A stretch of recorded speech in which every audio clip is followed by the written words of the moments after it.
cream floats, but enough people do that if the price of ice cream skyrockets, probably less people will buy Coke, because the people that only drink Coke when they have a Coke float are going to stop drinking, even if it's just one or two, right? So price of ice cream goes up, demand for Coke falls. They're going different directions. One's going up, the other's going down. So they're moving, they're negative related. And that's important when we get to elasticities. So I'm not just giving you this stuff, I'm just giving it to you to make you work. But we actually are going to show you elasticities, which will have a lot of effect on for people that aren't studying economics as well, because marketers and management use elasticities. So, okay. Now income is another where there's two different groups. Your income can affect the demand for things depending upon if it is a normal good or an inferior good. I'm just going to check and see if this is still filming. That would be just horrible. It's still filming.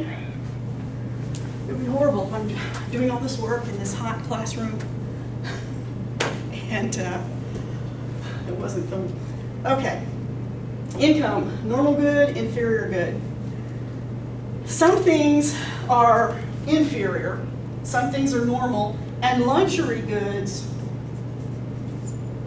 are included in the normal. This is just more a matter of degree. Okay, so you've got your normal goods that include, oh, that's an and sign, okay, and luxury goods. That's most of the things that we have in life, right? Now, this is the relationship to income. So if your income goes up, a normal good is something you'll buy more of as you get richer. Have more income. So income can affect the demand curve for something. If we suddenly all get richer, and this is a normal good, then we should find that there's more money to spend, and at any price we want to buy more, and it would increase. And if we suddenly get poorer, and we're talking about a normal good, we'll buy less of these things. The interesting ones, I think, are the inferior goods, which we know exist. This is where I stand in the classroom now, and I go, anybody have any ideas for things that as you get richer, you'll buy less of? And almost everybody says ramen. So I'm going to assume for the rest of the class that ramen is an inferior good.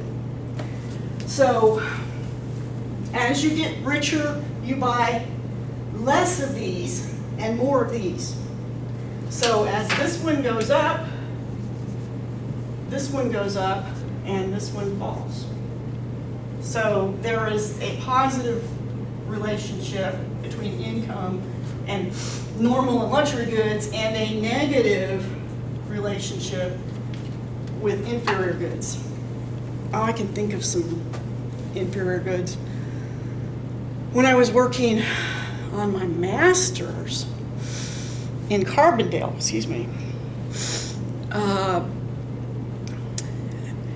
I didn't want to share an apartment with a stranger because I did that sort of thing as an undergraduate, and there was a lot of partying, and I really wanted to get my master's, go on and get my doctorate, and be where I am now. And I could not afford an apartment in those days. Now, the dollars were worth more and prices were lower. But I was on a stipend as a graduate assistant. They offered me $445 a month to live on. And apartments were about $700. What am I going to do? What am I going to do? And someone said, there's some really cheap trailers out by Wren Lake out there. Wren Lake, if I've remembered the name correctly, it's been decades since then, separated Marion, Illinois from Carbondale, Illinois, and also provided a lack of escape for the maximum security penitentiary. So there was a federal prison for the scariest murderers there are. I mean, basically. It's probably not the only one, but it's one of the few maximum security penitentiaries. And someone had set up travel trailers, the kind you pull behind a pickup truck. And not just travel trailers, but duplex travel trailers. Yes, yes. It was like, well, it was like living in a car and having strangers slam the doors all night. It was pretty close to that.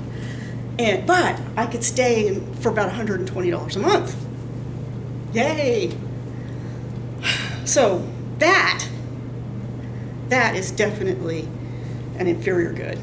You know, when I get richer, I never say to myself, I need to move into one of those duplex travel trailers across the lake from the maximum security prison, which, by the way, I came home from school one day and police wouldn't let me leave my trailer. That was what it was. It was time to go to school. Anyway, they wouldn't let me leave my trailer. They were all over the place searching, and they found an escaped prisoner in the shed next to my trailer. So that was definitely a inferior good, right? You get poorer, you think about living in one of those half travel trailers. You get richer, you think about doing that less. Inferior good. Okay, one more. And that will be, let's see, we got 1, 2, 3, 4 future prices. Well, we don't know the future prices, so we have to say expectations of.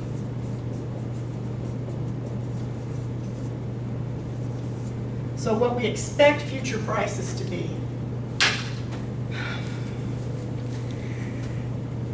Something happens in the news today, and you start thinking about it and thinking, oh my gosh, the cost of oil is going to skyrocket. Tomorrow's gas prices are going to be higher. Will it make you change what you do about buying gas today? It should. It should. If we think, oh my gosh, a war's broke out in the Middle East, and you're driving past the pumps, and today's price is $1.26, and you're thinking, oh my gosh, tomorrow's price is going to be way up there. It will affect demand for gas today. So the price of gas tomorrow can affect the demand for gas today. Okay? Just not the current price. Is that enough? Is your head hurting? All right. See you again soon.